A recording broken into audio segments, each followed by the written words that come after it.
আসসালামু আলাইকুম রহমতুল্লাহ। আজকে এমন একটি খাবারের কথা বলবো, এমন একটি জুসের কথা বলবো যা আপনার লিভারকে একদমই পরিষ্কার করে তুলবে এবং লিভারের মধ্যে জমে থাকা সমস্ত ধরনের রোগ জীবাণুকে দেহ থেকে বের করে দিবে। সুতরাং লিভার দেহের এত গুরুত্বপূর্ণ একটা অর্গান যা দেহের 500টিরও বেশি উপকার করে থাকে।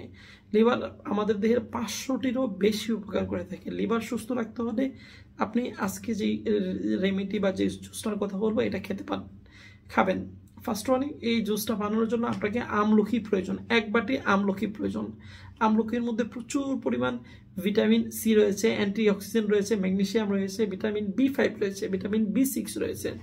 এটা এত বেশি ভিটামিন সমৃদ্ধ একটা খাবার এবং ভিটামিন সি পর্যাপ্ত থাকার কারণে এই ভিটামিন সি আমাদের দেহের জন্য অনেক বেশি গুরুত্বপূর্ণ ভূমিকা পালন করে। তার পাশাপাশি আমরা 1 বাটি ধনেপাতা নিব। ধনেপাতা আমরা জানি যে কোষ্ঠকাঠিন্য থেকে শুরু করে অনেক রোগের বেশি উপকারী। 1 বাটি আমলকি, 1 বাটি ধনেপাতা, তার সাথে অ্যালোভেরা নিব। অ্যালোভেরা কিন্তু কোষ্ঠকাঠিন্যের জন্য ভালো এবং কোষ্ঠকাঠিন্যের জন্য মহা ওষুধ বলা চলে অ্যালোভেরাকে। এই 3টা উপাদান 1 বাটি আপনার কাছে 1 বাটি আমলকি, 1 বাটি ধনিয়া পাতা এবং হাফ বাটি অ্যালোভেরা নিব। ঠিক আছে, দুটোটা 1 বাটি 1 বাটি করে ওই অ্যালোভেরাটা হাফ বাটি নিব, নিয়ে সীমিত পরিমাণ পানি অ্যাড করে এটাকে ব্লান্ডার করে নিব।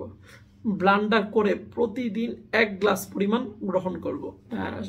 এটা যদি প্রতিদিন 1 গ্লাস আমরা সকালে খালি পেটে গ্রহণ করে, এটা আমার লিভারে জমে থাকা যত ধরনের রোগ জীবাণু আছে, যত ধরনের ফ্যাট আছে, বিশেষ করে লিভারে কিন্তু লিভার সিরোসিস বা লিভারের ফ্যাটের সমস্যা দেখা দেয়।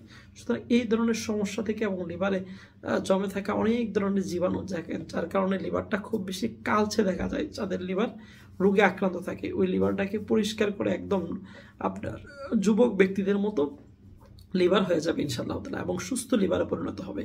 সুতরাং নিঃসন্দেহে এই আজকে যে জুসটার কথা বললাম অবশ্যই এটা খাবেন, অনেক বেশি উপকৃত হবেন ইনশাআল্লাহ। আসসালামু আলাইকুম।